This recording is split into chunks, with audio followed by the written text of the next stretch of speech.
Ugh. It's hot. What's the temperature?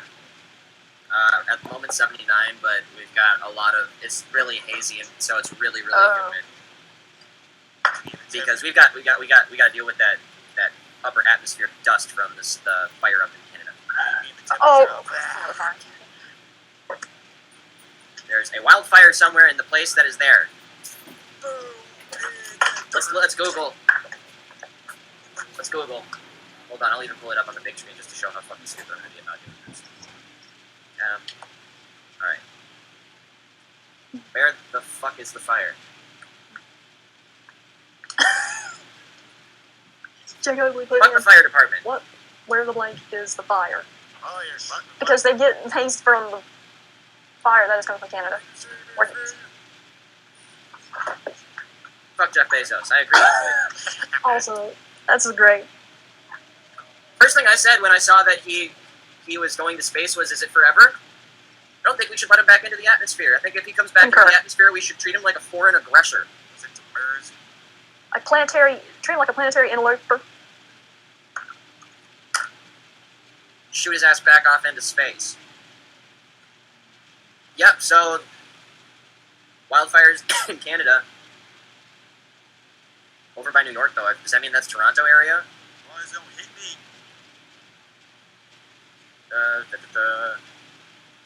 Lots of wildfires lately. Maybe it would help if we would start cloud seeding. No. I'm not for weather manipulation. That's because you believe in God. Well, but there are limits to what you can do, and it brings a slippery slope of causing an imbalance in the environment. How is it any different from what we do with our fucking food, Heather? How much genetically modified shit do you consume on a day-to-day basis? Well, I'm not saying that's right either. It's wrong. Case in point for things that. But you think it's wrong, but you're not eating organic, non-GMO, are you? I try my best to eat organic. Do you like carrots? If they're organic carrots. Did you know carrots are orange because of a genetic mutation? How about corn? You know, corn was one of the first really widespread genetically modified organisms because originally a stalk would only produce one ear, and now they can produce up to 6. I don't know. My great-grandmother's... Do you like Honeycrisp apples? As I was saying, my great-grandmother, she had a stalk that didn't just have one, and it was natural. No, it wasn't, because there's no such thing as natural corn anymore because of how much this has happened. You ever seen the difference between wild maize and actual corn? Yeah, no, I had just brought up the yellow and purple carrots because purple was the original. I just don't want us to do any more damage than we've already done. Well, there's also such a thing as like doing better to help alleviate the damage that we've already done, like cloud seeding, where we could help alleviate the droughts that we have caused with our mass irrigation and farming. Well, the only thing is, then comes how much weather manipulation can be done to where it can be done to hurt people. Extreme? Exactly, that's the problem. Oh, like in Vietnam when the United States government was cloud seeding Vietnam to give them a much more intense typhoon season? Because that happened. I knew it was true. Happened. I knew it was true. So I want to point that out, that like we have the technology. We can do this. And you may think it's wrong, and that's fine. But that's the ethical debate. There's always going to be a problem with ethics. We need to stop thinking about ethics and think about what the greater good could actually be. Understanding that everything has a double edge. Heart surgery has a double edge. Yes, you could live longer, or you could die. I'm very aware of the moral dilemma. They exist everywhere. Life is a sequence of grays. The cloud seeding could help a lot of people. It could hurt a lot of people, but it could also help a lot of people. What I'm getting at is when corporations want to do it to purposely hurt people and ruin them for an agenda. Well, guess what? You don't have that problem if you just don't let people do it. Yeah, the thing is, corporations are not people. Well, you cannot let corporations do a bunch of shit. Chemtrails I'm not agreeing with. I'm talking about cloud seeding. Forcing small clouds to grow bigger so they rain. But there will always be a double edge to everything that we as humans do, because that's how it works. I'm really hoping you're a troll, otherwise you're about to get kicked. Because, seriously, that's some one-sided stupid bullshit. Maybe he is a troll. Maybe he's being sarcastic. That's why I'm giving him, like, one chance to state that he's being a troll, because then I'm totally fine with him staying and being a troll. Otherwise, you get silence from the chat.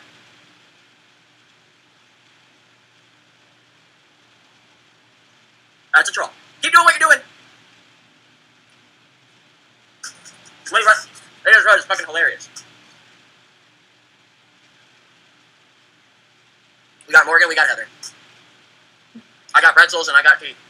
I like my baby next to me. See, I believe we should just nuke this planet. So we should Clean the obliterate slate for- ourselves. Yep, clean the slate for nature, because humans did not do a good job with it. Well, I want to live. I mean, wait another 50 years, dude. Well, right. Or no, 500.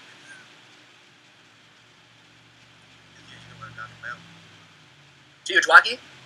No, idiocracy. Yes. Oh, yeah. That kind of 500 years. We get to that point, then that's it. Heather, it's natural to want to live. It's natural to want to live. But at the same time, you have to be comfortable with death. Because if one thing every living thing on this planet can agree on is that death comes. Everything that lives will die at some point. Death is the great unifier. Death should be the one true God. As I sip my tea and eat my pretzels. Death is kind of the one true God. It's the one thing that everyone will deal with, and everyone will have happen to them, and that they themselves will eventually experience. It's the last thing you experience, but it's an experience nonetheless. You only get one chance to do it, so you might as well do it in a good spot. Well, what if you haven't done any other things? Well, that just means you sucked at living life. You haven't carpe them diems. Well, what I mean is you haven't had the chance to do that. How much have you put forward in doing it? Or have you just been waiting for it to come to you? Because there's a difference.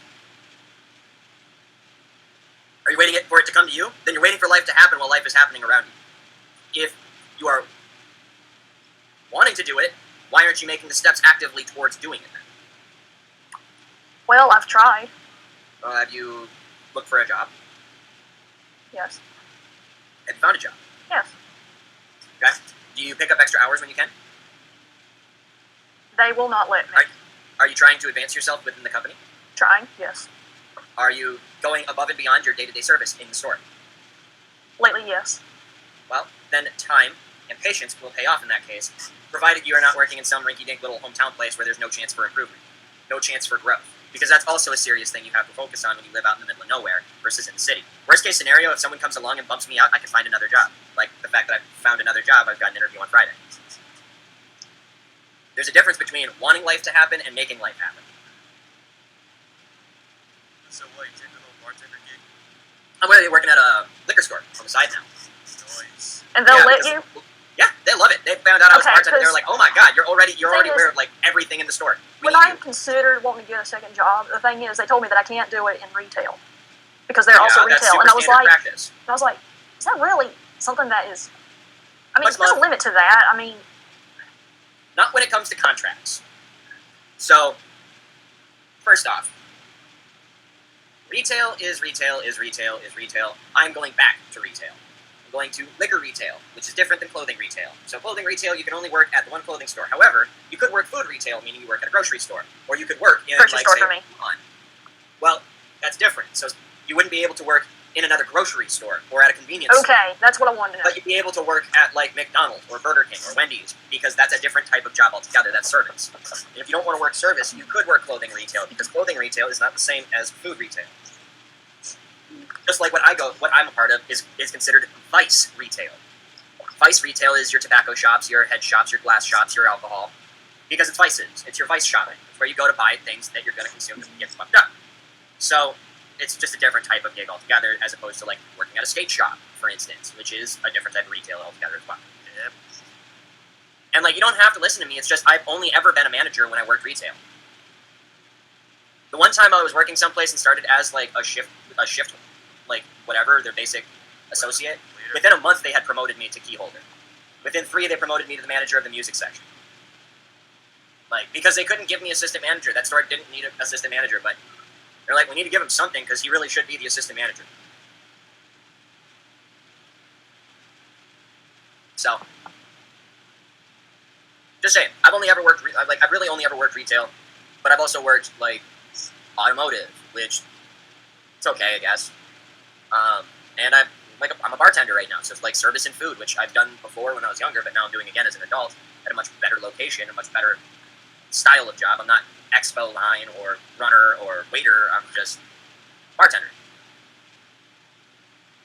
So you could get another job. That's not an issue. And it's just a matter of saving your money properly and spending it on things that are important to be able to do what you want to do. If you want to travel, you need a car. And that's the first step, because road tripping is the first step towards true travel. Like, it's better to road trip than to fly. Unless you want to see another country, then you have no choice. Then you have no choice, but you can drive around those other countries. Like, you could land in France and drive the rest of Europe. 2 cents. But you need to learn to drive first. Yes, My license was suspended for like 3 years, and when I finally got it back, like the first thing that happened when I got my license back was Gabby lost her license, so I had to drive. And so I had to drive Dang, all the way how to is this Colorado. happening? This was a while ago. I lost my license because I got caught with weed in my car. Gabby lost her license because she didn't tell the state that she had moved. Yeah. Anyways, so she lost her license, and it was like the day before we were leaving for Colorado on a road trip. So like, first thing I had to do after getting my license back after not driving for 3 years was drive to Colorado. 17-and-a-half-hour drive. Right away, right when you got your license. Imagine taking a 17-hour fucking drive right after, like, the day you got your license. It was pretty crazy. It was a lot of fun, but I mean, that was a lot of fun. It's moo-moos. Believe me, dude, I mean, it's now.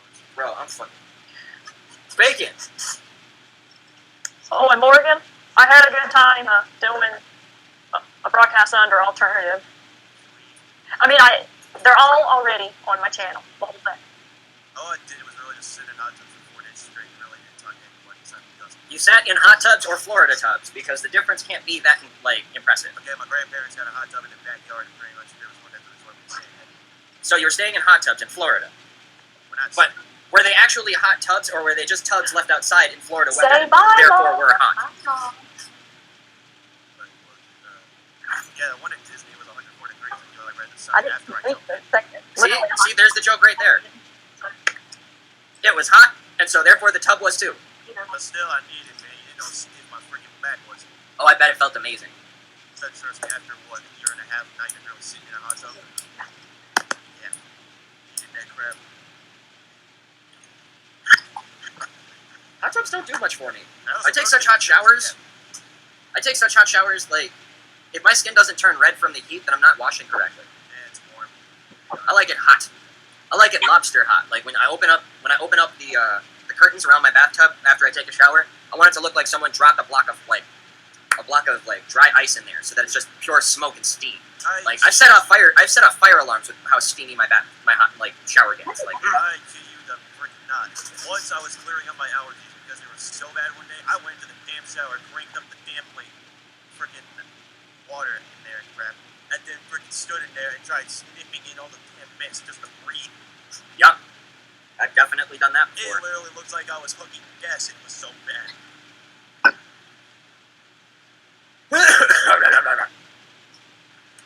Where is my thing of the shit? Honestly, that whole day sucked the Gabby, beginning. have you seen my penis? And honestly, all I remember What? that day is that. What, hey, y'all remember the whole day where I basically was suffering with my allergies so bad? No, what? Something about me. I asked Gabby if she saw where my penis went. Your what? My penis. Ugh. It's the name of my vape. What? Yes.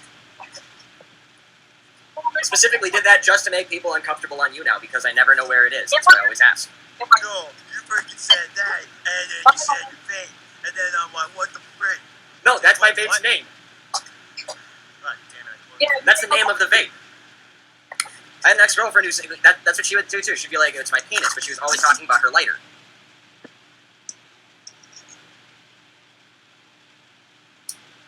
My brain hurts. It's like my phone. My old phone was named the Titanic, so when I plugged it in, it sank. I'll look for Farazi to come on the broadcast. Huh? Farazi. Ozzy, Farazi would have a really hard time in my broadcast, but and not the hard time that you guys think. yeah, the kid would enjoy it still. I know, that's the Oh no, joke. he's pretty funny. It went over both of your heads. A hard time. Hard penis. Oh, come on. A good time. You set it up too, Morgan, with the good time bit. Oh, he'd have a good time. Yeah, he would. That's what she said. Thank you. For fuck's sake, guys. That He'd have a hard time, but not in the way you guys In my would think. stream, we had very fun intellectual conversations that went quite deep. We can have fun intellectual conversations here too. But then it's also going to be horny and wholesome. I don't know. The latest one that I uploaded was Well, you know, I would say a lot of wholesome, but I'd rather just say three-way. apparently they ended up taking the test that you recommended to everybody. Oh God, yes. Still not hour long. I came to work. This one made me take it. God damn it. I'm gonna slowly permeate the internet through these videos because people are gonna be like, "Who's this Jake Hoblake she's always talking about?" Oh, they'll know who the hell we are. Well, they'll know me more than the rest of you. No. Well, then they're gonna see this little red demon monster sitting over here, and they're gonna be like, "Oh, that's Jake Oh, Hoblake." Ferozzi has an idea of who you are. Oh, Ferozzi knows who I am because he knows Camp or Camtex.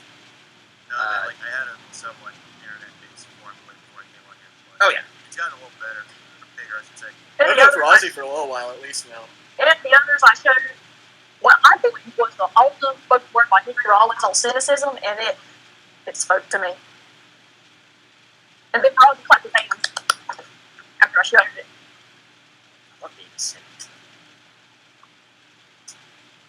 What's the difference between a pessimist and a cynic? A pessimist only sees what's bad.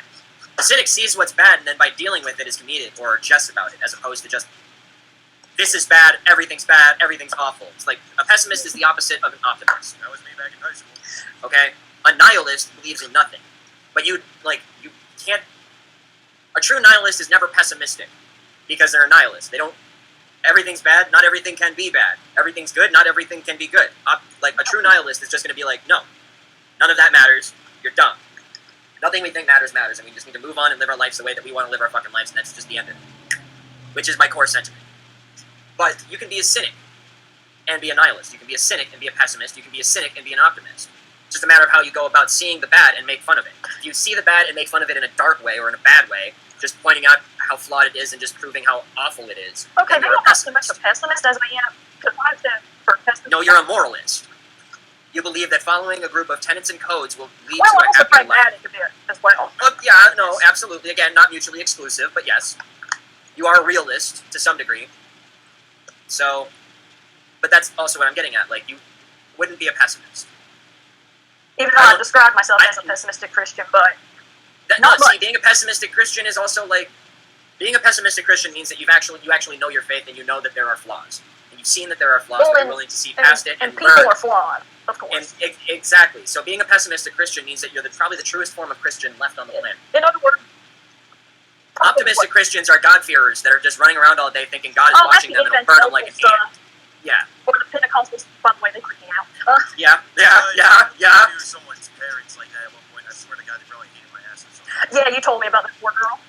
I dated a Mormon once, and then her I mom feel found sorry out. for No joke, the only person who I really felt sorry for was me at the time, so... She actually got kicked out of the Church of Latter-day Saints. because she dated. Nope, because she got knocked up by a black guy. The dumb reason we freak out. Mormons. I don't know. There's not a lot of good things to say about Mormons. I mean, I've heard of people that are not Caucasian that have converted, but I mean, Yeah, he refused conversion was what she had told me. oh, so- okay, of course. You know, she got kicked out because she was in love with this guy, and she wanted to be with him, but he didn't want to be a Mormon for all the right reasons, and was like, no. And so she was like, no, and the church was like, goodbye. Well, they're not even a real Christian.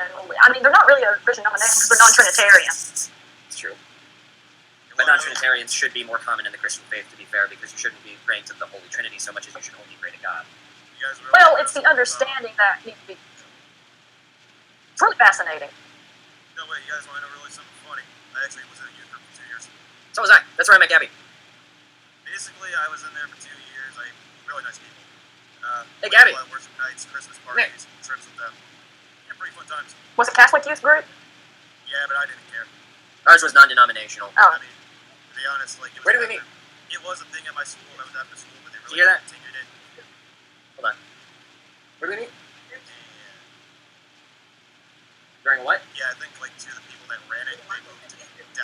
snuck in at a youth group. Oh man, I never did that. Oh, my mom helped someone Yeah. with nonsense. Never did that. Never wanted to do it. I thought it was alright. My criticism on the Christian faith does not come from someone who has never practiced Christianity. My criticism of the church is the flaws in the people that have distorted its message. I'm all for the Christian message. I'm not for Christians because they have Isn't distorted that how a lot of the Nietzsche messages. viewed it? Exactly. Okay. Almost exactly. Same as Camus and same as Sartre. Quite a few existentialists have actually been. It's not anti-church. It's anti the messages that the church has warped. And because of those warped messages, like how the Catholic Basically faith was heresy. actually super pro-slavery back when like Africa was first being roamed and discovered. And the Orthodox Church wasn't. So therefore, No, it's they the were true not. church. This is one of the reasons why Russia and the Slavic nations have always felt a higher connection to God than that of the Catholic opposition. Although I know is I because love the Poles, but then again, Eastern Europe is. well, the Polish people were ransacked multiple times over and over by two different fucking warring countries that wanted nothing more than the other one. And historically too.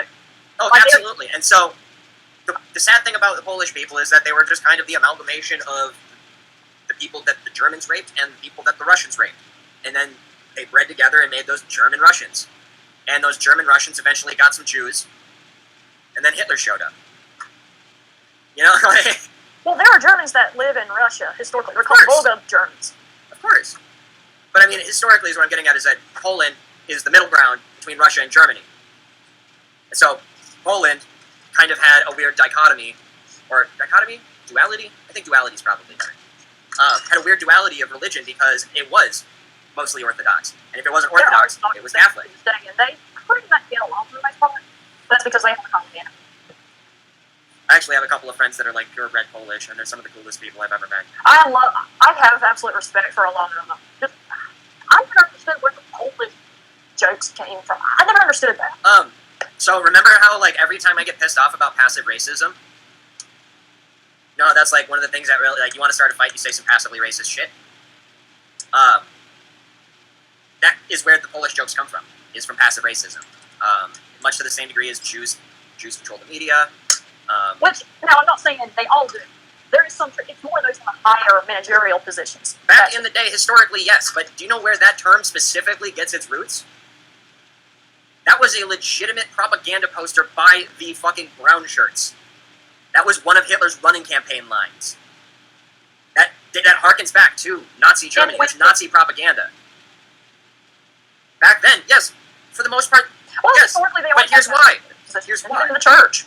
With Show finances. business has always been on the outer fringe of society as far as careers are concerned. Yes. It's an outer fringe thing. So are the Jews. The Jews were and are still historically and consistently to this day outer fringe people. For the sake of, we are different. So on and so forth. We practice something different than the main. And so you get a lot of hate for that. And that's where the Polish jokes came from, because it was from Germans as well, making fun of how stupid the Poles were. And that's where those stupid Polak jokes come from. Those are a German construct. Well, I never really heard any around here. But then again, we don't really have a lot of. We have a lot of Polish people, Well, and we have a lot of Germans. We only Minnesota's have a mostly little Polish bit and of- German. Again, I'm in Western North Carolina. In Norwegian. A lot of Norwegian. We have Yeah, Norwegians, Germans, and Poles. We have some Polish, but not many. It's rare to come across a surname that's Polish. I had a friend in high school who was something like 40-something% Polish. The rest of him was like German and like English. He was white. Well, Caucasian. Well, he was white. Well, He was white, Caucasian is, but also Arabs and Persians are Caucasian. Yes. They're just not European. I'm not going to get into that. That's why I specify he's white. Because he's German, Polish, and English. You can't beat that when it comes to white. That is white. That is mayonnaise white. Yeah, your dad is that white. Because he's, 98% German? Fucking guy. Honestly, my school, it was just a bunch of people straight out of Hartford and musical geeks. Oh, God. Well, yeah, but here's the thing. So this dude, because he had this big Polish and this big German in him, so he was always making Polish jokes, talking about how stupid he was, how clumsy he was. And the only time he's tried to break people's bones, but he gets hurt in the process. But when he doesn't try to hurt someone, he breaks their bone. Like, he broke my thumb and he broke our friend's arm, like, always by falling, by tripping. And so he just eventually called it Polish Kung Fu. Because it was stupid and it was clumsy and that was just how it went. But like that's where a lot of that kind of stuff comes from. All of it comes from trying to make one group feel diminished compared to another. And like it's been coming up more frequently in like Asian culture, being really against the stereotypes of all Asians are good, all Asians are smart, because these like incredibly passive racist like comments, although positive, have a negative impact on the community as a whole. And that's the idea of those jokes, is to diminish the power in a community.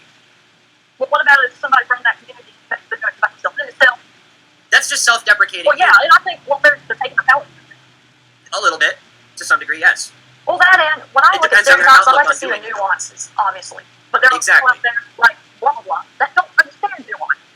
Yeah, you're just saying it to be edgy at that point, which is different.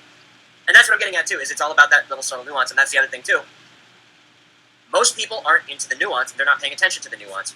And so, saying, oh, you're Asian, I'm just going to cheat on you in math class, which I have heard people say, is, it seems light, it seems not that big of an issue, but that's the kind of mindset that leads to greater physical atrocities, which is active racism. See that? Did you not? I've never heard crap like that in my school. But I've heard a bunch of rumors of fights and crap, but never witnessed them. Between, I mean, I've been called a kike. Classmates. What is it? Classmates? is that the I word got for called it? kike at church. What? It means circle, or short for circle. It's supposed to be an insult. Well, yeah, but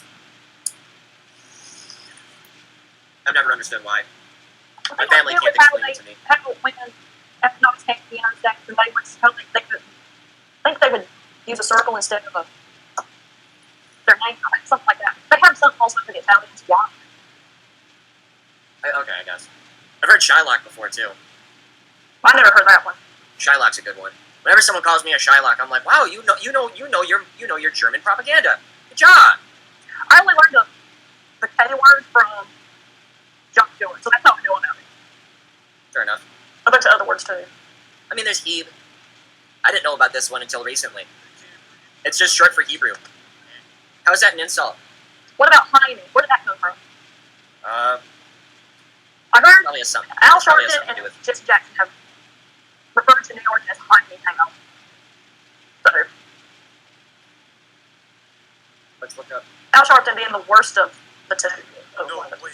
Dude, the freaking scene from Clerks 2. There's so many bad names. Let's see.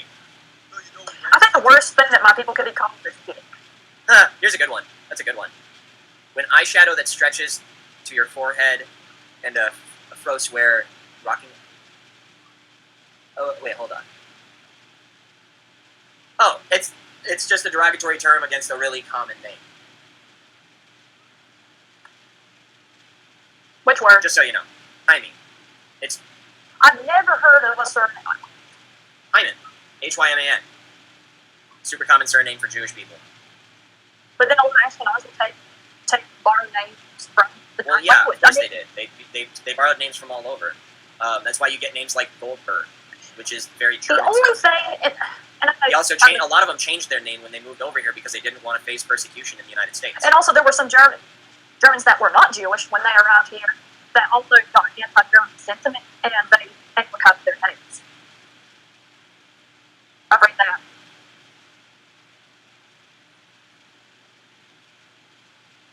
Oh wow, that's okay. That's pretty funny. Yeah, Keitel. It's a circle. Okay, yeah, because there isn't an X in Hebrew, there isn't an X in Yiddish, I should say. Oh, I know what one for that word from. It means without paper. Because when the Italians would come over to the United States, Shylock comes from the antagonist character of Shylock, a moneylender in William Shakespeare's play The Merchant of Venice. okay, have you heard of the Happy Merchant meme? Happy Merchant. Merchant. Happy Merchant. Is that Okay. Margin people? Okay, have you ever heard of the Onion thing from? The Onion, like the newspaper. Well, there was a video That's from right. the Onion, and I've heard it on the Try Not to Laugh challenge, and they were talking about, let's talk about how to relieve stress. And the woman talked about how I think of like all my leg problems, and then I think of this horrible flying creature with a hooked nose, and then my phone, I was like, Heather, I've known about that meme way long ago. and she called it the Grabbler. Yeah, honestly, I laughed at that crap. I mean, it is funny because I need something. just a code. Do you know about this yet? Buffalo Wild Wings. I will never go back to you. Stop. Stop it. Don't care about your $3 beer. Go away. No. No. I'm not going to subject you guys to that advertisement. Because that was a bad advertisement. Oh, no. No. Ladies and gentlemen of the jury, we have heard ironclad evidence. We have heard eyewitness testimonies. We have watched surveillance footage. We have even been read the signed confession by Mr. Picklecopter himself, admitting that on the night of May 30th, he did, in fact, murder his pregnant wife and dump her body in the Oak Ridge Quarry. In a minute, you folks are going to get up. You're going to go in that jury room. You're going to return here with a verdict. Before you do, I want you to take a minute right now, and I want you to think. I want you to think about poor Mrs. Picklecopter. I want you to think about that baby she never got to have. They're not here to speak for themselves today. That's your job. Thank you. Oh, man. All right, the prosecution rests. The defense will now make its closing statement.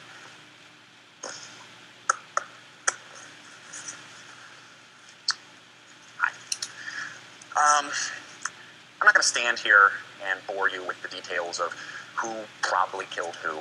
The prosecution has done an excellent job at laying out the case against my client.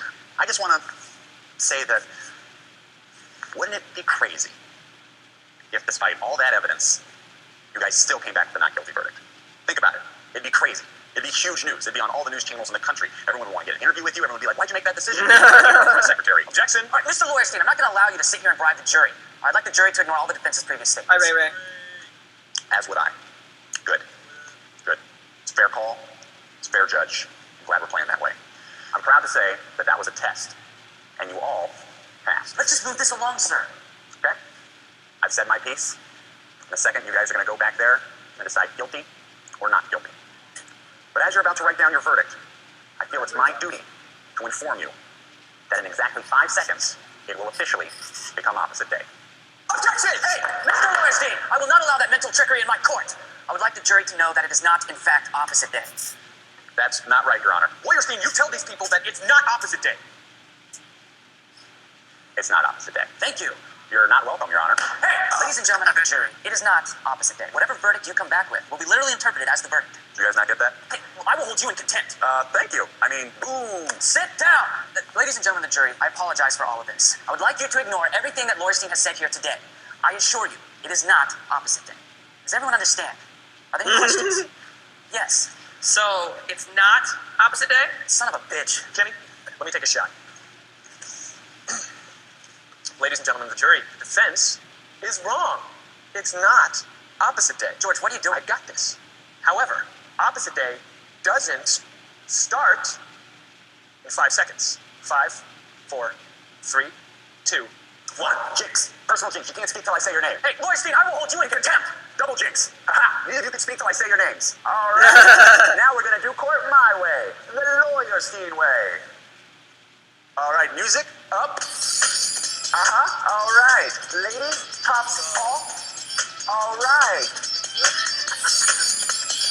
And kids, I don't know what time it is there, but right here, it's 4:20. 4:20. 4:20. 4:20. 4:20. The latest kids know. Coming soon to DVD. In America, the future belongs to everyone, so we don't afford escape and explore.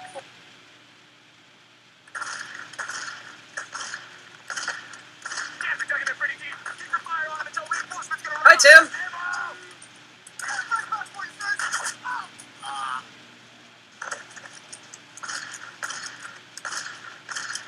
See the way that Robertson just died? Yeah, it's fucked up, man.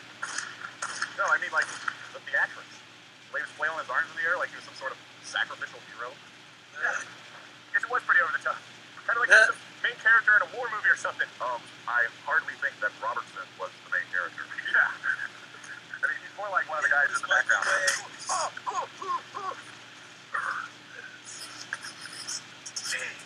Yeah, that guy kind of did the same thing the other guy did. Yeah. Guess it was kind of like the pot calling the kettle black there, right? Yeah, totally. What a drama. Oh my god.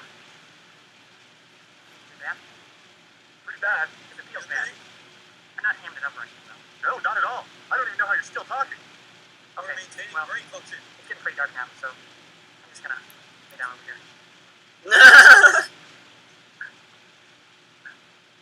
Please don't make fun of me. I wasn't going to. You went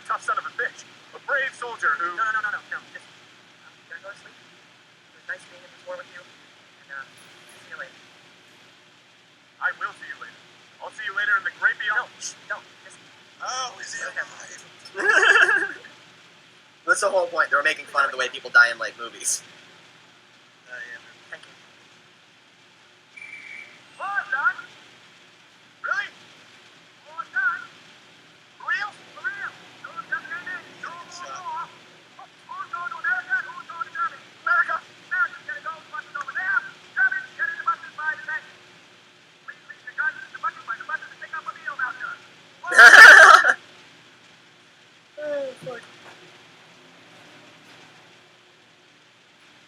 Friends would walk up to me and just be like, "What the f is in your mug?" And I would just tell them it's mud. I've tried it. It's pretty gross. Because it's mud.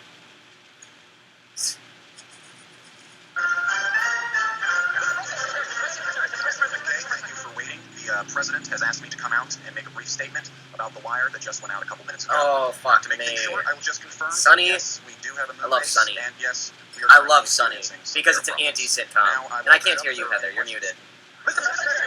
Prince Thomas. It's yes, anti-sitcom. I have a 10 It's a no, satire on sitcoms like I'm sorry, Friends. I don't have time for Okay, All yeah, right, no, that's great. Prince Comedy is The more United States government is admitting yeah. that we do have a moon Yeah. base. Which And might that be there's a a problem on This is more like Yeah. wildly irreverent humor for the sake of making fun of like 90s sitcoms where everyone grows individually, like in Friends or Seinfeld, and just flips it on its head where each character just progressively gets worse over And time. are these bears Earth bears, or are they from the moon? I'm sorry, I'm not at liberty Are to they discuss Earth bears or how are they long on the this moon? base at this time. We do believe these to be Earth bears. We have no reason to believe these to be lunar bears or even Saturn bears. Tell it all right, PBS. There's Saturn bears? I'm also not at liberty to go into the various types of woodland life forms on Saturn or any of the other 12 planets. 9 planets. I've said too much already.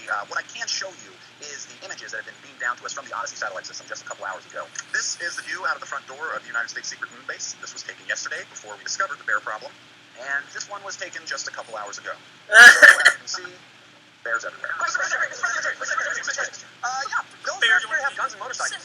We believe they may be involved in some sort of intergalactic drug cartel, perhaps affiliated with one of the interstellar wizard alliances. Wizard alliances? Yes, next question. Just a thought, more of a shot in the dark, but we wouldn't happen to be invading Iran today, would we? You got me. I fell for it. You almost got away with that one. No, I went too far. I almost had it. I should have stopped after the slide. I stopped I didn't think there. anything about it until the cartel thing, and I was like, Okay, all right, let's forget this whole thing. Who wants a drink? First round's on me. Come on. So Smoke Post, they just send you a cool box every month. Alright, that worked. It did! Come on. Goddamn you, Mac. Yes, please do, Mac. Now, as you can see, this is the evolution meter. I put God, the creator of everything, on the right side, and evolution on the left. I went ahead and put you guys on the fence because, of course, you're going to hear me. Actually, just start where I would start. No matter, I'm righteous. Don't have to stand here, present some egghead scientific argument based on fact. I'm just a regular dude. I like to drink beer. You know, I love my family. Rock, flag, and eagle, right, Charlie? Is that a point? No, he doesn't. See, Charlie, these liberals are trying to assassinate my character. I can't change their mind. I won't change my mind because I don't have to. Because I'm an American. Because I'm an Change my American. mind on anything, regardless Fucking of the Mac. facts that are set out. God, he's so wrong all the time. He's so bad. Charlie at least knows he's stupid. You're not gonna get us And he makes fun of the fact that they listen to him. And why is that? Because the smartest scientists in the entire world all agree that it's real. I'm glad you brought that up. Oh, Mac is awesome. This is such a Dennis. great... Dennis is also terrible. Dennis is consistently up. This is Aristotle. Well, he's a Claimed to be psychopath. the smartest man Yeah, on the no. The only character you should like is Cricket. planet of the universe, and everybody believed him because he was so Rickety smart. Cricket is the only character I respect because his life was just permanently destroyed because of these He guys. just proved that. Making Aristotle and everybody else on Earth look like a Oh, you bitch! Of course, Galileo then thought comets were an optical illusion, and there's no way that the moon could cause the ocean's tides. Everybody believed that because he was so smart. He was also wrong, making him and everyone else on Earth look like a bitch again. And then, best of all, Sir Isaac Newton gets born and blows everybody's nips off with his big brains. Of course, he also thought he could turn metal into gold and dye eating mercury, making him yet another He did. bitch. What do you think about it? No. Mr. Reynolds, these were all the smartest scientists on the planet. Only problem is, they kept being wrong. Sometimes. Fool. I'm a fool because I have more faith in the saints that wrote the Bible? Yeah, because you just read the words of a bunch of guys that you never met, and you just take it on faith that everything they wrote was true. And what makes you think... Same argument can be said backwards out of scientists. Because there are volumes of proven data, numbers, figures. There are fossil records. Oh, fossil records. I didn't even think about fossil records. I guess I'll... Oh, wait, one more thing before I do, Mr. Reynolds. Have you seen these fossil records?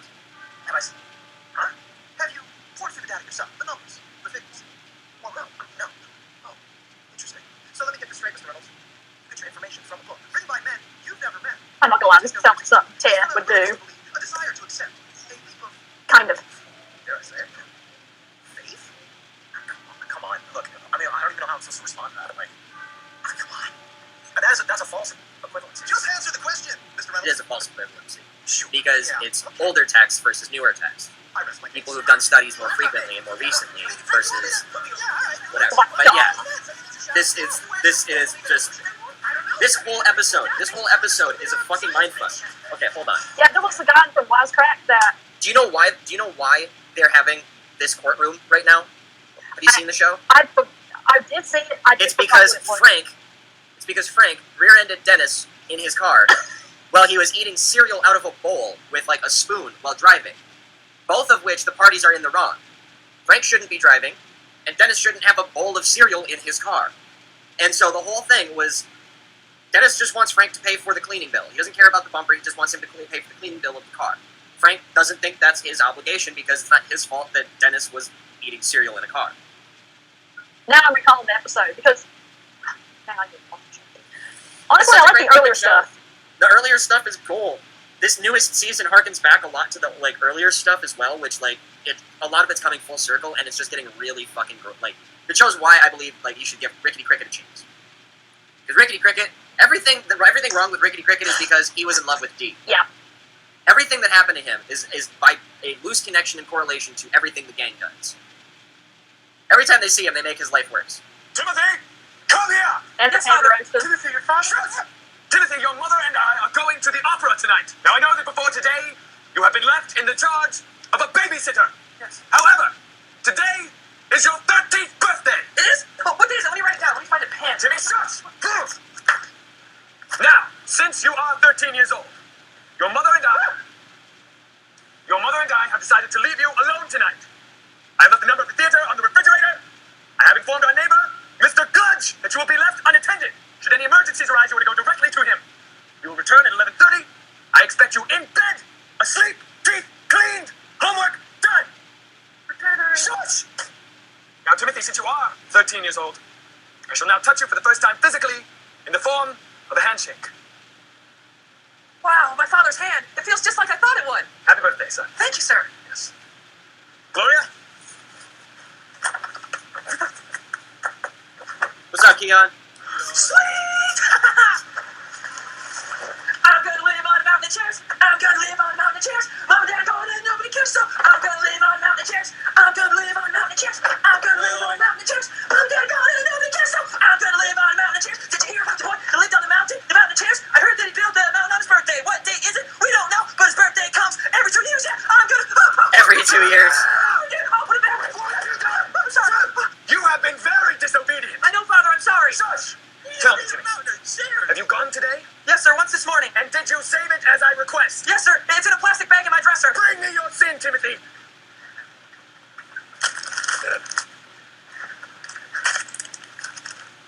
This sin is especially long and dark today. I know, sir. I'm No sorry. worries, thank What you have for you being done to here. create such a specimen? I had a thought about a girl. Timothy! Because you are 13 years old, you will now be punished as an adult. Extend your left arm, Timothy. Gloria, bring me the device. Excuse me. Who are you? Child Services. Don't tear my family apart. Please tear my family apart. I don't know what day my birthday. You've no right to tell me how to raise my family. Actually, I do. I see that you've completely cut your child off from the outside world. You've taught him that his poop is sin, and I'm seeing some bruises on your wife. She fell down the stairs. I'm seeing these things. They're pretty bad, but that's what I see. Doesn't have to be what I say. Someone's got to stop me from seeing this stuff. I need some blinders. Are blinders expensive? About $100 each.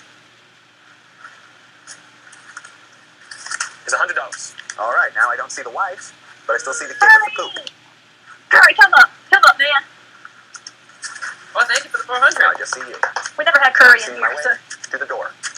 Oh, show my Shine on, you crazy Mormons. Shine on, you crazy. That's gone. Oh, no. Let's learn about moose. The moose is a Canadian icon. Its gigantic size, chill attitude, and majestic antlers make it one of our most beloved animals. oh, They're big as fuck. I know. Oh, God. Yeah, they're big as fuck. They're freaky. I've never seen a white one. Oh, like, yeah. Hi, I'm Daniel Defoe, and you're watching Animal Logic. Today, we're They turn like a visiting grayish. Algonquin National Park, looking for something pretty special. You don't see them very often, but they're iconic here in Canada. We are looking for the very You got 'em in elusive Minnesota. moose. Way up north. Hello. Well, it's not far from Algonquin. The first thing you notice when you see a moose up close is how massive they are. They're Yeah. absolute units. Moose are the largest deer in the world. They're the largest land animal in Europe and North America. Yep. The largest subspecies, the Alaskan moose, can weigh up to 700 kilograms and are 2 meters tall at the shoulder, not including their antlers. When they stand on their hind legs to forage for tree leaves, I don't they understand can any of what reach you just 4 said. meters off the ground. And you know what they say about tall moose? They have big old antlers. A bull moose's antlers are about 1.5 meters across, Yeah, about 5 feet. while the larger Alaskan subspecies have even Yeah, let that larger sink in. antlers, measuring up to 1.8 meters wide. That's about 7. They're the only deer that have palm leaf-shaped antlers as opposed Longer to than twig-like me. antlers. Yeah. They use these massive antlers both as tools for sexual selection and as a defense mechanism against predators. New research suggests that they might even improve a moose's hearing by functioning as a parabolic reflector, like a satellite dish for sounds. Having big antlers increases the moose's chances to reproduce, as they're less likely to be challenged by males with smaller antlers. And the most amazing thing about their antlers is that they need to grow a new pair every year. Yep. Moose shed their They shed antlers 'em. every winter. They're cumbersome, heavy, and radiate a lot of heat, so they've adapted to be antler-free during the colder months. In spring, the new pair starts growing. The size depends on the bull's testosterone levels. Younger males have smaller antlers, but they keep getting larger every year until they're about 13 years old. After that, the moose become elderly, and the antlers begin to shrink. A healthy bull's antlers are some of the fastest growing tissues in the animal kingdom. They can grow up to 20 centimeters a week.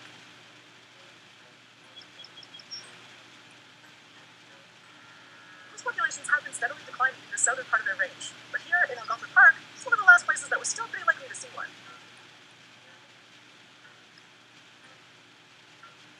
These look like really fresh moose tracks, and I don't mean the ice cream.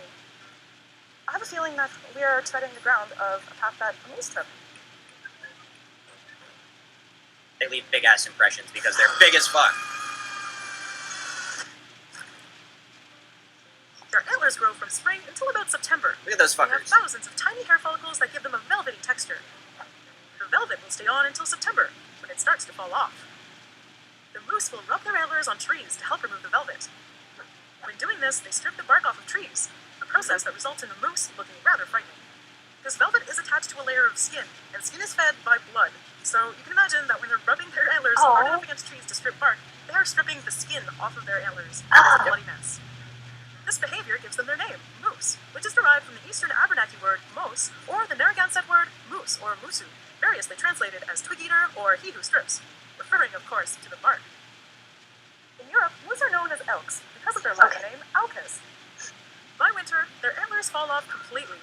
They're full of calcium, phosphorus, and other minerals, and provide a lot of nutrition to smaller mammals, such as squirrels and porcupines. And albino moose have beautiful white antlers and are called spirit moose. They are protected in Canada, and they're considered a sacred creature by native communities. What shot me? Wouldn't. Because of their If size that and fucking their thing came antlers, running through the woods in the middle of moose winter, are very yeah, predators. no, it would look like a ghost Only animal running through the capable of woods. I regularly taking totally down a believe bull it. moose Yeah. is the Siberian tiger. Here in North America, juvenile, sick, and elderly moose are targeted by bears, wolves, and cougars. But a healthy adult moose is generally untouchable. Their size not only protects them from predators, it also keeps them safe from a far more Did you know they dangerous threat, swim? the Canadian winter. Moose are built for the cold. They can swim like They have super, very super thick low skin, and hold their breath for a long time and too. low So, surface and they also body love ratio, swimming. which So like you can be prevents scuba them from diving heat. and are just a Their long, moose. skinny legs allow them to walk and run in deep snow, oftentimes See if much I can find deeper the than it video. is possible for predators, such as wolves, to survive. Okay, so we've been following along these moose tracks, and what it led us to so far is a big old pile of poop. Exciting. When it gets hot, moose struggle. In especially hot summers, moose lose their appetite, and this might prevent them from gaining enough weight to survive the following winter. To cool down on a hot summer day, they go swimming. This also helps them get rid of parasites and to hide from horseflies. They can swim up to 10 kilometers in a day, and they can hold their breath underwater for up to 30 seconds. Moose spend so much time in cool ponds that they have They adapted swim. to eat water plants, such as lilies and water weeds.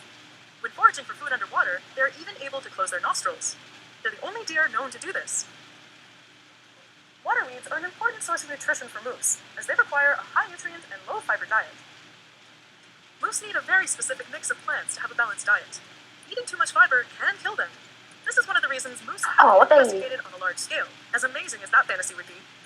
If they're fed hay, it gets stuck in their bellies. In one particularly tragic case, a moose starved to death with 100 kilograms of hay in its intestines. It was completely stuck, and there was no room for it to digest new food. While northern populations are stable, southern moose populations are crashing. Moose numbers have been halved in southern Ontario and Cape Breton in the past 10 years. There are several reasons for without this. their antlers. First is climate change. Summers are becoming too hot for moose to endure, and winters don't always provide enough snow for young moose to be safe from predators. The second is even deadlier. White-tailed deer. They're Aw. extremely cute, but carry lots of parasites that moose are not equipped to deal with. Oh, yeah. As rodents, Those are the kinds we activity, see and here. climate change allow white-tailed deer to expand their range northward, they're introducing pathogens such as liver fluke and meningeal worms to moose. Oh, I know those. Yep. These can cause moose to die from liver failure and go blind and starve to death. This tree here looks like a pretty good and pretty fresh example of bark stripping from a moose. Moose will often rub themselves up against trees with their antlers and their whole body to remove parasites like ticks or for marking their territory. Oh, Deer ticks and winter ticks can have a devastating Scary. effect on moose. Those things suck. Well, they can give you On Lyme top of disease. severe blood loss, they cause But extreme yeah, how do you think itchiness. I'm Moose pretty tend sure to I deal had- with this by scratching themselves on I know for a trees. fact I had Lyme Sometimes disease. they I'm do pretty it sure I so got bad But isn't it something that stays with you forever? and end up getting It can deep be cuts and treated. bruises. It just will have side effects Moose are likely to forever. suffer frostbite in the winter. Yeah, that sucks. Cuts It's not become right. infected, leading them to an almost certain death. It seems that moose should be able to tolerate a couple of If a ticks on their woman body. has it, can't But she pass it in on to some her cases, kids? they've been found to have over in childbirth? 100,000 ticks on their Not body sure. at the same time. Because I've Made it heard that far. that. Moose population control Just got are diagnosed ongoing, and treated. But as the weather changes and deer multiply, it becomes harder and harder to save the mighty moose. It's hard to diagnose. It's yeah. It's also got a lot of really fucked up problems following. So I'm gonna look in the like camera. nerve damage, heart issues. Just going for a snack. That's why I. Looks like he's having a good dinner. Look at that At the end bastard. of the day, none of us thought that we were going to see anything. We were ready to go home. As soon as it started raining and the sun was setting, and then there was a moose. Look at that guy. What should we talk about next? Please let me know in the comments. Be sure to I subscribe. have a video on my channel of the Highland baby guys playing with each other. Right, so in my video on dinosaur builds, I casually referenced the fact that cheetahs are low-tiered, which ended with me getting a ton of comments when angry cheetah mates asked me to explain myself. And fair enough, I probably should. But instead of just making a video on cheetahs, I figured I would kill two birds with one stone by also finally releasing a tier list for the cat dynasty. First, let's talk about the place cats as a whole are at in the meta. So I don't think it comes as a surprise to anyone that cats are exceptionally effective builds that have held a high tier spot in the meta for more than one. And this is true of every cat build, of which there are more than 40. Cats carved out their spot in the meta by being the best choice by far for anyone looking to play an assassin or rogue class. Their weapons and movement kit are carefully crafted to allow cat players to have easier time scoring critical hits on their targets than most other carnivore players. Like I said, there are more than 40 different builds possible, so I can't really fit them all into a single video. So instead, I'm going to go over the most popular ones, and hopefully the way I analyze them will help you make your own call if you're interested in one of the less popular builds. So anyways, I'm going to start from the bottom of the tier list and go from there. Right at the bottom, we've got the cheetahs. They have the highest movement speed in land build, which is definitely an impressive title to hold. When it comes to scoring kills on builds with high mobility, like gazelles, antelope, and ostriches, there are a few better at it than the cheetah. But while this works against those particular targets in that particular situation, it serves no purpose when it comes to actually defending the kill. And as a result, a high percentage of the kills that cheetah gets end up getting stolen by lions and hyenas. Cheetahs need higher power and defense stats to actually be able to reap the benefits of their high mobility. The cheetah's inability to defend itself makes the early game extremely difficult for new cheetah players too. High-level players can't prevent stronger builds from playing new cheetah players, and as a result, very few cheetahs can Oh. late game where they can use their Yeah. Long story short, F tier because they get bodied way too hard by medium kills. In D tier, we've got the Lynx. I don't have too much to say about them. They've got low medium stats across the board, with the exception of stealth. My dad always They're- talked about them. They possess one relatively They're beautiful, but yeah, there's they're best at taking out small prey using stealth. they walk on top of the snow because their paws are designed like snowshoes. While they don't get nearly as badly as cheetahs, So like we have a bunch of lynx up in Minnesota, in like northern Minnesota, and like because of the way their paws are designed, they can walk on top of the snow. like snowshoes. We have them here too. However, it's Cougars not are quite strong cool. enough to overpower midweights like deer and elk without putting itself There's been the occasional cougar sighting in the region, but it's rare. I've never discussed troll builds Yeah. on this channel, but honestly, the trolling potential of cougars. They're more common in the Rockies. Cougars lack access to the roar move, but that doesn't stop them from trying. And as a That's result, the reason why they're considered small cats. Instead of actually being useful as an intimidating sonic AoE, it instead sounds almost What's up, exactly Alex? like a woman bird, which is one of the few ways to seriously mess with human players that make their character. Yes, my dad told me that. Yeah. Two major styles players opt for when going for a cat build. The feline I style. think he said the same thing as the Lynx. All of the builds so far have been in the feline style, which They're, generally has higher they're really quite something to hear in the middle of the night. style cats on the other hand are stronger. My dad's heard them. I've heard them when we've been out And their signature. in the sandhill area. So friendly against tiers over the panther builds and continue up the tiers. The leopard build is the next rung up on the tier list. Can't even show me the tracks. Of the Panther style builds, They're cool. this is the smallest. This offers leopard players maximal ability while climbing, a trait they use to the fullest. Look at While that. it's definitely stronger than the cheetah, it is still no match for gang slots like lions and hyenas. Unlike the cheetah, leopards actually have a way to avoid getting a kill stone. Leopards can climb much better than any of their competitors, and they do have high enough strength. Cheetahs can climb, can't they? This allows them Nope, to all because they do not have articulating Oh, claws. dang it. strength together and left of hide. Cheetah's claws are permanently fixed like dog paws when you look at a dog's claws versus a cat's. They're the only species on the planet that have claws like that in the feline family. Extra stealth bonus. Have a strong argument for it. Anyways, at the S tier is the jaguar, because the jaguar is the most powerful fucking animal on the planet. They are the perfect killing machines. They rely more on their sheer power. I'm not freaked out by reptiles or bugs, I am freaked out by felines, which is why I love them so much. Holy, killing that board. Incredibly powerful jump. Yeah, tigers are like A tier, they're like kind of a mid-range, because they're just big. Simply about who would win in a one-on-one fight. Tigers would be S Tiger would body everything. But jaguars have the strongest bite force in the feline family. They swim, they hunt, they can move silently through the water. You know, I see coordinated attacks as one of the most overpowered. Really good stuff. Lions are basically the poster child for full attacks. Okay, so lions and tigers are in the same. Yeah, they're tied for the A tier, but S tier is like the boss, I the want to best think of the that best. lions would be similar in. Yeah. Yeah, they're side by side with tigers in these regards. And a defined roles for them, and also protecting newer players from gangs. All in all, great, easily A+. And finally, we reach the top tier. Jaguar. Know that embodies everything excellent about the cat dynasty. The Jaguar. Period. Jaguars are the absolute best built in the entire game when it comes to one-shotting players with a critical hit. They have the most damage to bite of any of the cats, enough to pierce armor. And their incredible accuracy lets them nail their target right in the middle of the back of the head. Done. They may not have the raw stats that the lion and tiger do, but they more than make up for it with their special abilities. And most importantly, their incredible eyes, which negate all stealth bonuses. Most cats have great vision and can even see in darkness, but the jaguar can even see a target obscured by camouflage or hiding in murky water. Yep. Dang. The second, less obvious perk is that jaguars are the most versatile cat available. They're great sprinters and pristine climbers, but they're also just as much at home hunting in the water as they are in a tree. No other villain can boast dominance in arboreal, terrestrial, and aquatic masteries. They really do dominate. Lions act like they own the place, but they do. Jaguars have adapted over millions of years to eat sea turtles. They could carry their food up tree if they want, but there's no need. So yeah. Got you. Okay. You want to see something really crazy? Any other tiers? Your zoo has a bunch of them. Dogs, the SpongeBob tier list. SpongeBob? SpongeBob? Yeah. One sec. Morgan, did you hear that? People make bloody tier lists of anything. It's nuts. I am on a mission, reading books for ammunition. Mind unlocked and loaded, potent, explosive. God. Tell me what you know. Wanna know if Yeah, all Apple needs to knock this shit off. We get it, Apple. Singing. Yeah, I just got back. I was freaking back. On the Pacific coast of Costa Rica exists a beach with tens of thousands Turtles. all released Tortoises. turtle shorts and They're lake interesting. And with all these turtles on the beach, Sea turtles. a powerful and unusual predator. If anything, it's like that. Yeah. Hello, I'm Mr. Jaguar, and you are lunch today. And I'm a National Geographic wildlife filmmaker. It looks like one of the alpha males and then a juvenile male. My passion for animals has taken me across the world, giving me a deep appreciation for this earth. For season 2 of Untamed, we'll be exploring one of the most biologically diverse countries in the world, Costa Rica. Oh, yeah. It's hard to think Jaguars being that far north, but it's true. This female olive ridley sea turtle is returning from the deep waters of the Pacific Ocean. She may have traveled up to 2,000 miles since last year. I've done that I've done that more than this year. Maybe her home for the next 2,000, Gabby. 2,000 miles in a year. years old. She's sexually What a mature joke, right? and ready to pass on the next generation of olive ridley sea turtles. As she makes her way into this alien world, she now feels the full force of gravity.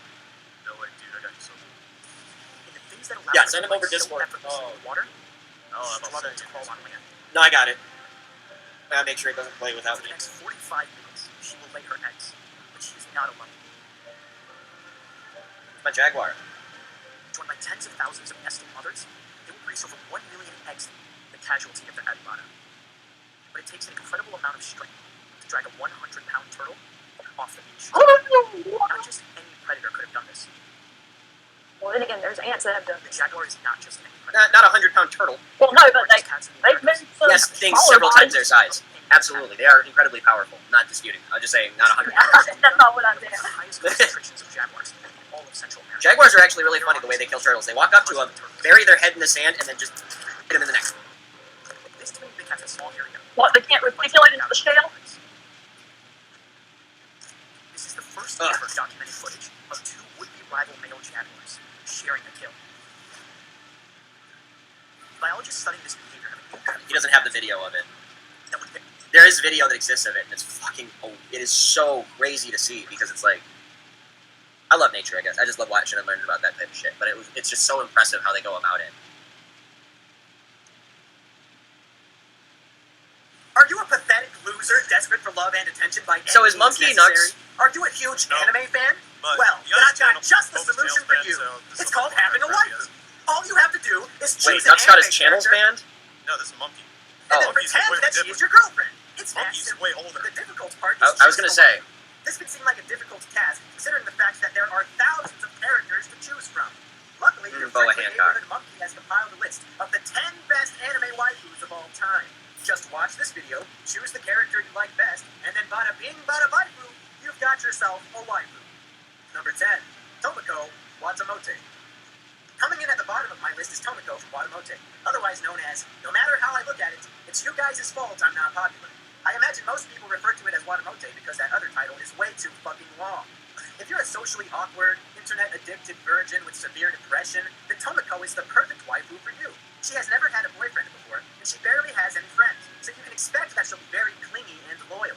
She's also pretty cute in an untraditional kind of way, sort of like how nobody thought Elliot's Roger was hot until he found out he was mentally deranged. I wouldn't have protected you, I do Elliot. not know how much he used to reference this guy. Number 9, Ash's mom, Pokemon. Oh, This yeah. might just be my Oedipus Hey, Mrs. complex Ketchum. talking, but ever since I was a kid, I've wanted to murder my father. Ash's mom is definitely a top-tier waifu. At the age of 29, Ash's mom is one of the oldest characters on this list, but don't let her age scare you away. She's relatively reserved, she's cheerful, supportive, 19? kind, all very important things. Ash is canonically 10. More importantly, her husband is never seen. My hunch is she's a widow, Nice. so you'll have her all to yourself. Now you're probably wondering, does Ash's mom have a real name?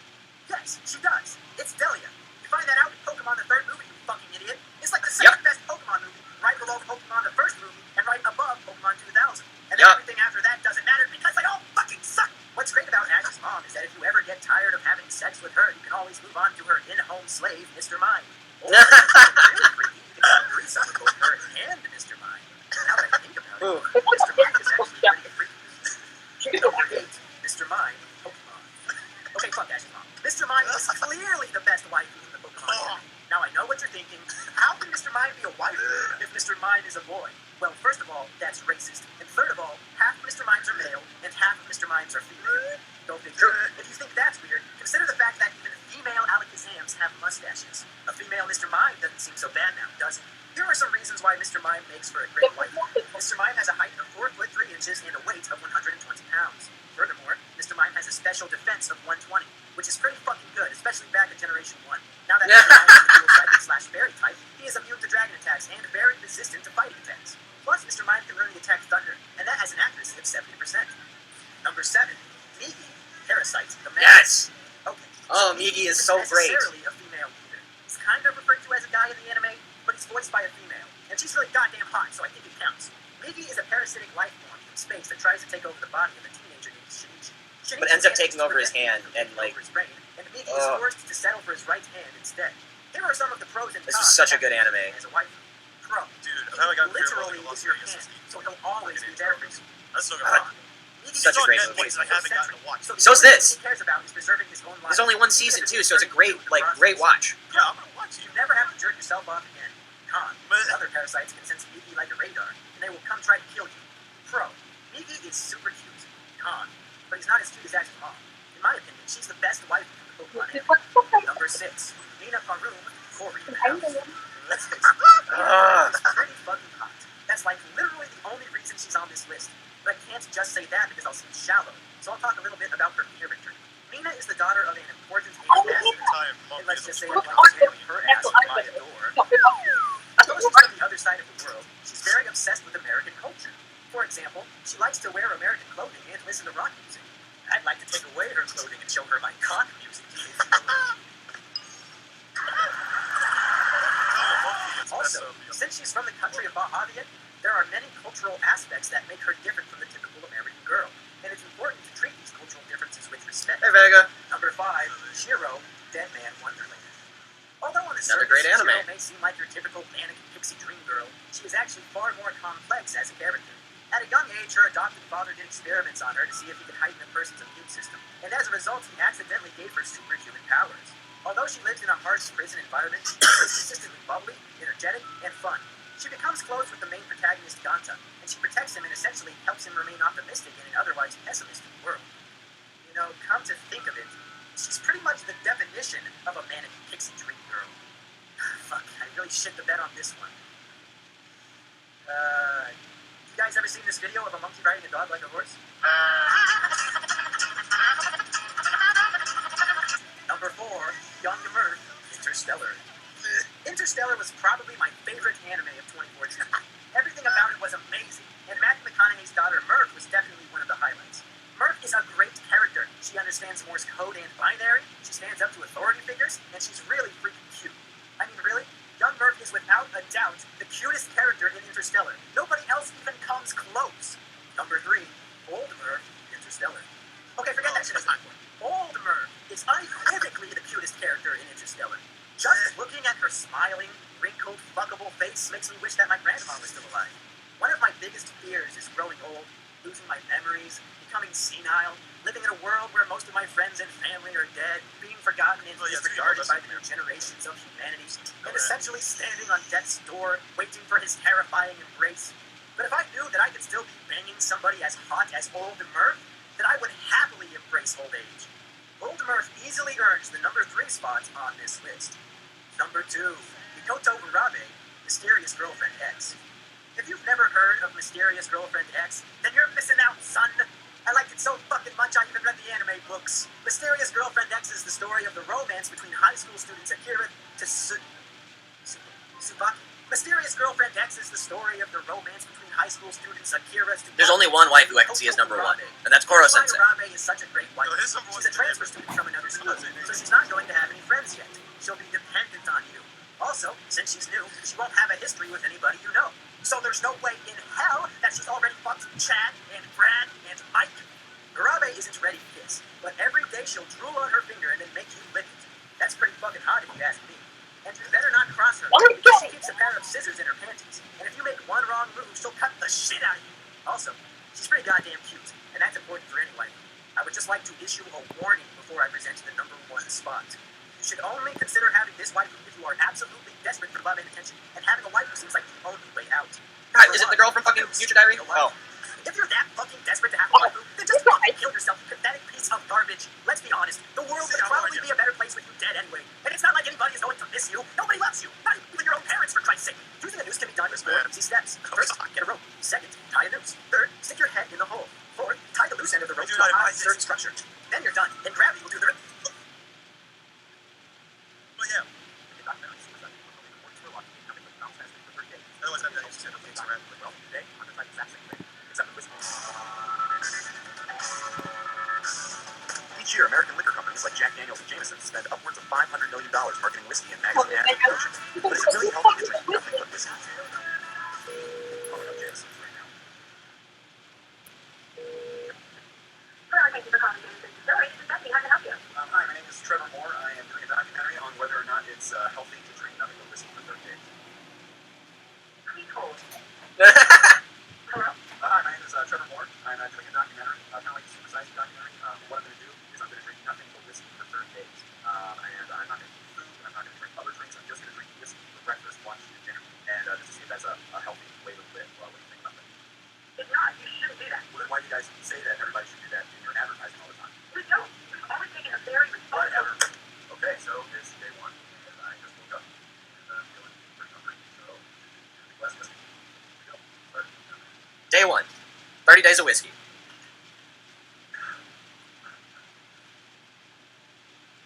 Still pretty hungry.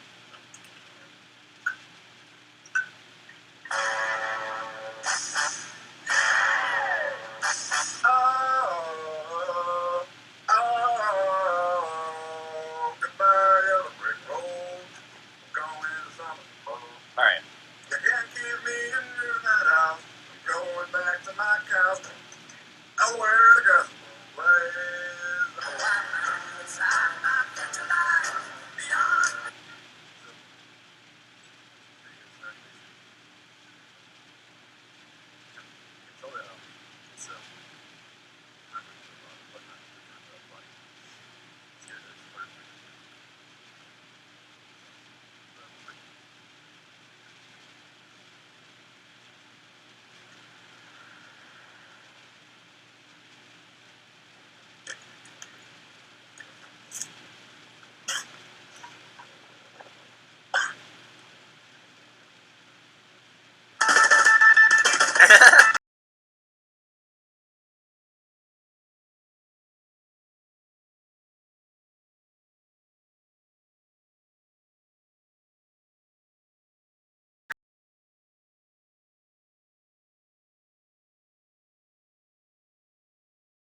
when stuck behind a glass helmet, but regenerating teeth eventually start to deal damage to the player when they go unused for a long time. So Sandy being forced to wear a suit for most of the playthrough is hugely detrimental. The rest of Sandy's stats are solid, but they're contingent more on her suit than anything else. For example, she's got really high defense due to her armor, but a single hit strong enough to crack her armor would easily be game over for her. She essentially has an HP of 1. The best stat is that she's got high intelligence, but there are far better intelligence builds to play in the Reef meta, so her tier placement remains low. I don't want to waste too much time discussing the underwater squirrel build, since it's the most unrealistic build in Bikini Bottom. So let's move on to D tier, where we have the ocean snail build. Now, there are ocean snails that I consider high tier, like the cone snails, which have venomous spears. However, it's pretty clear that Gary is not one of these, and is instead a much more basic jack-of-all trades style snail. Some snails have exceptionally high defense levels, but not much else. Cone snails are scary. I hate snails. Except against players with armor-piercing abilities. But as we'll see, those abilities aren't uncommon in the Reef meta, and as a result, sea snails have bad matchups against much of the rest of this list. In C tier, we have the crustaceans, which seem to comprise a large percentage of the Bikini Bottom player base, including Mr. Krabs, Larry, and Plankton. And yes, Plankton is most likely a type of copepod, which is a small crustacean. All three of these take the basic crustacean build and modify it for their own specific playstyle. Mr. Krabs sticks pretty close to the basic crustacean build, maintaining high defensive stats with relatively low mobility. The Krab's armor is great at blocking most attacks, although again, armor-piercing abilities are fairly prevalent in the Reef meta, so it's certainly not a foolproof strategy. The Krab's claws, while not as powerful as the lobsters, are still great at crushing and grabbing other players, something even Mr. Krabs uses to his advantage at times. The lobster is a more offensive take on the crustacean build, having claws that can deal devastating damage in a single pinch or swing. In the show, we see Larry depicted as the strongest Bikini Bottom resident, and I have to agree, raw power and for his size, he's number 1. The copepod, the creature that Plankton is based on, obviously lacks any form of defense and has extremely low HP, being easily defeated by stray blows that weren't even directed at him. The copepod's best stat would be stealth, which helps Plankton in a lot of his efforts to invade enemy bases, but also frequently ends up hurting him when he's trampled on because he was stepped on by a player that didn't detect him. One special ability I don't see mentioned in the show is the copepod's team strategy with the Materium Vibrio Cholera, which causes cholera, a damage over time effect that has scored countless wins against entire settlements of human players. While all three of these rank about the same on my tier list, I think it's safe to say that lobster will win most frequently in a duel with the other crustaceans. But how about crab versus plankton?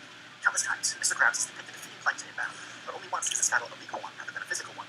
And while I generally agree with the show's depiction of the physical battles, I can't really comment on how a battle will play out if it took place in the courtroom. Yeah. Objection! Yeah, I saw that one. Well, the thing about crabs versus plankton is how close That's they all. are to my law. I should know because I've beat the bar exam. I'm sorry, I go into far more detail on my own channel. How all of your favorite characters are probably breaking the law. Otherwise, you probably... The Starfish build is one of those builds which spends very... Bottom of B tier, we have the Starfish build. The Starfish build is one of those builds which spends very little evolution points leveling its stats, instead pouring all of them into extremely unique abilities. Their first ability is their Suction Cups, an ability they share with the Cephalopod faction. This gives them an extremely strong grip, granting them almost total immunity to knockback moves, and making their own grab attacks borderline impossible to match out of. That second effect combos nicely into their second ability, their Extendable Stunning. This unique acid-based grapple attack deals devastating damage to anything it succeeds in catching. It bypasses armor and can defeat enemies far larger than the Starfish given enough time. However, it's got a lot of startup lag, so the Starfish needs to make sure it's got a secure grip on the target. This ability makes the Starfish one of the best anti-tank builds in the game, since they can pry open the armor of builds like the Quab and Scallop, and then inflict toxic damage, basically melting them from the inside with acid. The Starfish's final and perhaps most impressive ability is their HP regeneration, which is stronger than any other health regen perk in the entire game, being able to completely regenerate their HP from attacks that would spell. What? I knew the pirate that regeneration. Well, this is low B, because they're still preying. Than most other builds. As impressive as the Starfish's abilities are, its stats leave a lot to be desired, having intelligence level near 0 and a mobility level on par with that of a snail. But in the right player's hands, the Starfish build can go much further than you might expect. Next on the tier list is the Sponge build, the easiest creature to play in the entire game. Okay, so I'm not gonna lie, I'm not a fan of the Sponge build, since it's a build catered towards the playstyle of literally AFK. Sponges gain XP by filter feed, and thus don't require any decision making or active attention at all to do well. Sponges have a mobility, attack, stealth, and intelligence stat of 0. They don't move, hunt, think, or hide from their enemies. They just sit there and accumulate free XP from debris in the water. Since they have 0 ability to react to attacks from enemy players, I think they would be easy pickings for everyone, and not fare well at all in the current meta. Normally this would be the case, however sponges are worth negative XP to most other builds, because they've incorporated tiny shards of glass into their bodies that damage players trying to feed on them. Some sponges also have an AoE toxic debuff active, lowering the incentive to attack them even further. Some builds, like the Sea Turtle, have resistance to these sorts of countermeasures, and can derive some benefit from attacking sea sponges. They just won't eat 'em. Efforts are better spent on more high-value targets, They like just ignore 'em. jellyfish, snails, and seaweed. So in summary, sponges are upper mid-tier, because they simply aren't worth the effort to fight, and their ease of gameplay means they pretty much always succeed in the Reef meta. Not exactly a build I'm excited to sing the praises of, but I wouldn't be doing my job if I didn't fairly assess them. In A2, we've got the Octopus build. The Octopus is a hybrid between a stealth-based build and an intelligence-based one, having exceptionally high levels in both stats. They've got a shapeshift and color change ability that lets them camouflage stealth balls just Look like at the this. environment, and their intelligence lets them solve problems using tools and learn new skills by observation. Disappointingly, in the show, Fury isn't really shown to use the color change ability much. Another thing not shown in the show is that every octopus is at least somewhat venomous. Venom is a powerful tool for taking down prey, and since even a single bite can deal the venom effect for massive damage, venom is also quite effective for pressuring attackers to steer clear. Their suction cups give them a powerful grip, and to be perfectly honest, the octopus is essentially a superior version of the starfish. In addition to having suction cups, multiple arms, regenerative abilities, and venom, the octopus build also gets access to tons of high-level abilities like tool use, shapeshift, and inkjet. The starfish does have one advantage over cephalopods, in that its lifespan is significantly longer. Yeah. The top tier resident of Bikini Bottom is The pufferfish build is a variant on the basic fish class that spends all of its points unlocking. You got to see a porcupine pufferfish at the fish store the other day. Those being They're so pretty. And armor-piercing beak on And offense. deadly. The spike ball ability deals damage to the attacker whenever they connect a physical strike on you, and switching to the ball stance also makes bite and grab attacks less accurate against you. This ability is great for countering most of the common threats in the reef meta, and its only drawback is that it reduces the pufferfish's speed while it's active. Pufferfish build doesn't really care about losing speed, since it doesn't really rely on speed for escaping or attacking, so it's a great trade. Its second defensive ability, Neurotoxin, ensures that builds in higher weight classes can't just swallow it whole without risk too. The Neurotoxin will paralyze any player who actually managed to get past its first line of defense. Honestly, having two separate measures of defense is a bit overkill, but considering the pufferfish manages to also have a solid offensive capability too, I won't knock it too much. Speaking of, the pufferfish is another extremely effective tank buster build. It has teeth that absolutely destroy armor, meaning defensive builds like the clam, crab, and snail get demolished in matchups against the pufferfish. Yeah. This seamless blend of defense and offense Yeah. makes the pufferfish one of the best. They have really cool looking teeth too. The top tier of Bikini Bottom. It's no wonder Mrs. Puff is shown bodying basically everyone in the show. Hopefully now you've got a good understanding of the Bikini Bottom meta. Also, I hope you like collaborations like this. So you don't breathe. I'm Karina, and STEM is my superpower. What I love about STEM are just the endless possibilities. You can really build anything. And my Windows and Windows PC really lets me do that. This episode is sponsored by Brilliant.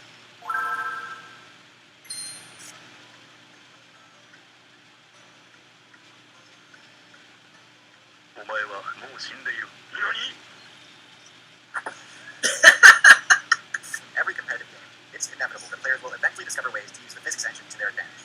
From rocket jumping to wave dashing, dead angles to rocket rides, emergent gameplay can be the key to taking your effectiveness as a player to the next level. And Outside is no different. There are abilities in the game that the devs designed to be used one way, but can also be extremely useful in entirely separate situations that the devs did not anticipate. In this video, we'll look at 4 examples of builds tailored to take advantage of the physics and mechanics of the game. First, we have the Trap Jaw Ant. This build is min-maxed to maximize damage, and as a result, its jaws are extremely powerful for its size. As you might expect, putting so many evolution points into damage left very little to use for mobility. In fact, ants in general aren't exactly known for their speed or agility. In the Arthropod guild, burst mobility options, like the grasshopper's jump, require a pretty large investment. However, the Trapjaw Ant can get the best of both worlds. By It using bites the its ground and flings itself with its it can mandibles. launch itself into the air, granting a burst of mobility in crucial moments. By doing this, Boink. it can maintain its high attack strength without leaving itself open to being trapped. A similar thing can be done by using the move Headbutt when playing a Beetle class. Beetles can use their heads to launch other players off-screen into the blast zone. But the Click Beetle build uses it for another purpose. By using the move Headbutt without a target, the Force Hey, character man. can launch their character straight up into the air. This can be great for escaping grab combos or recovering from a stun. I hope you see what I'm getting at. Using moves for things other than their intended purpose can sometimes be extremely effective. Bite the ground and Another example of fly. This is the Cuttlefish. In addition to having solid mobility and high intelligence, the Oh, Cuttlefish has the highest stealth level of any build. They're fucking Its high stealth allows it to use the move Color Change Psychic. and Shapeshift. Both of these can be crazy used in light show shit they use for hunting. undetectability. Look at that There are fucker. other uses for the Color Change ability. And no, Chameleon Mains, I'm not talking about using it for remote. I'm talking about Hypnosis. Yeah. Use color Cuttlefish change flash graphics color to really color fast change to black to white. and Look at actually this. seriously mess with the graphics engine and cause other players' games to crash. This leads to a free win and a lot of salt for the crustacean builds. But this doesn't mean crustaceans don't have their own secret advanced techniques too. The crustacean build's main strength include high defense and excellent grab. However, their abysmal intelligence level means ranged attacks should be off limits to them. But by putting as many points as possible into their grab move, they can increase the speed of the move to such a high level that it actually starts to mess with the physics of the game. By targeting the water Isn't that cool? with their grab attack, they can actually They create an shock air effect pocket with massive that sonic snaps, to players that and might it can normally stun be bigger controlled with bigger grab fish. This means that players using the pistol shrimp build don't need to waste evolution points leveling up mobility, stealth, or intelligence in order to have a viable method of scoring combinations. Maxing out their claws grab move is the only thing they really need. The physics of the game does the rest of the work for them. I know I said there'd only be 4, but I thought of another one while making this video, so here's a bonus example. Orcas are king of making physics do the work for them. They're easily one of the best builds the game has ever seen. They've got extremely high power, HP, and most importantly, intelligence. They're so effective in the Pit-a-Pet matchup that their only real option is just to hide out on land. But this doesn't always work out for them. Orca's high intelligence allows them to use one of the nastiest team combos ever. By banding together and quickly swimming in a single direction in unison, their combined power and mobility creates a way they can hit targets above the water, not in a build that specializes in knocking right into the water. And in fact, I'm actually pretty hesitant when players with water biomes try to target outsiders, since that's a double-edged sword. Birds are a huge risk for players that use that strategy. But let's be honest, orcas are far too tanky to be concerned about that. Humans are the only non-marine build that can give them any trouble, so they're free to manipulate the game physics and do their bidding. But understanding physics is tough, especially if you don't know where to start. But if you break physics down into individual solvable problems, it becomes much less daunting. Alright. We were talking deep sea yesterday, so let's do deep sea today.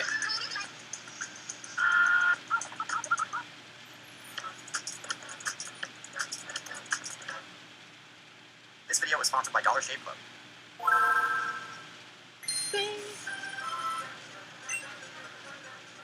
Shark use bites. What?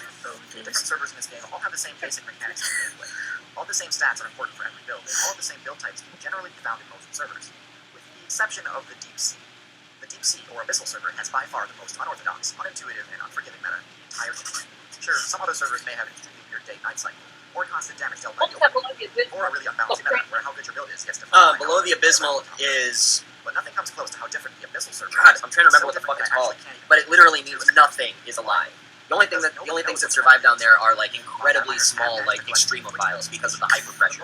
We haven't gotten down there far enough to really see anything, but there is no plant life. We know that plant life cannot survive There's that. some seals that put them on the street back First, like the only way the Abyssal player can survive there is by specking into That's because they're extremophiles. But I mean, there's an even lower point in the Atlantic that's actually over off the coast of Puerto Rico that we're just now learning about, and we found that it goes really far down. But at the same time, there's no plant life because it's just it's black. You can't see. There's nothing there. No light. Nothing.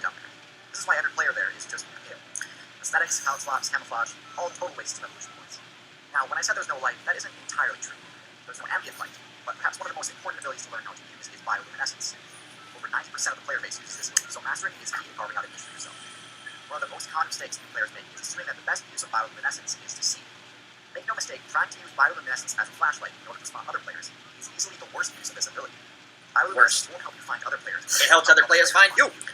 And so you need to be very careful about how you use this ability.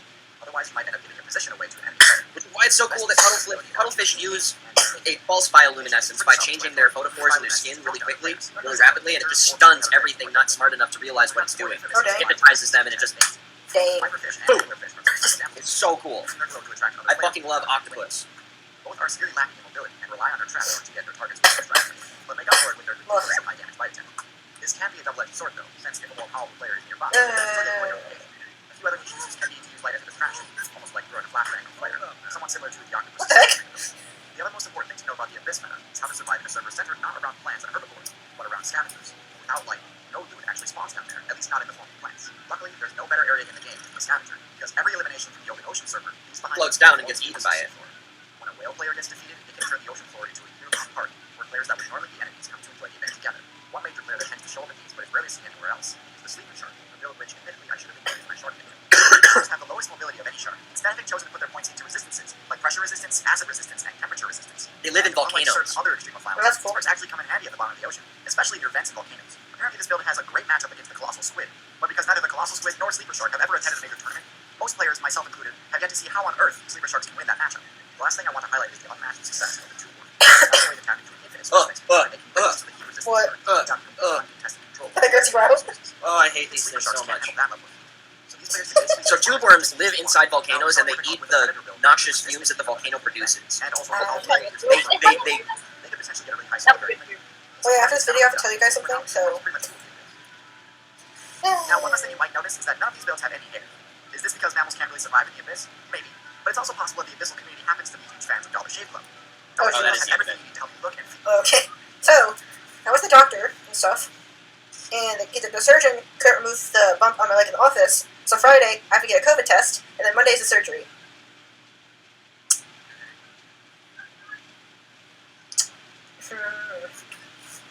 I mean, it will be okay. COVID tests aren't even bad anymore. Like, they make you do them yourself now.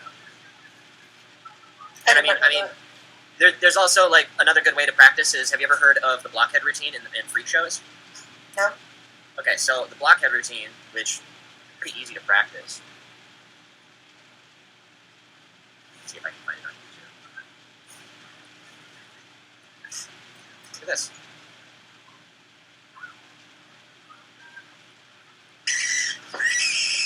This episode of Scam Nation brought to you by Magic Spoon. To get free shipping, you have to put in the promo code, which is SCAMNATION, or just go to magicspoon.com/ScamNation. Nailed it. They are all over the world. Thousands of times. You take a 4.5-inch 10-penny nail and you hammer it into your nose. It's called the human blockhead. Here we go. Have you ever seen this? Have you ever seen me do this? Yeah, I can do this. Okay, all right, But great. these are old. These are gross. Yeah. Why would you stick that in your nose for infection? Sweetie, we're carny people. We do carny things.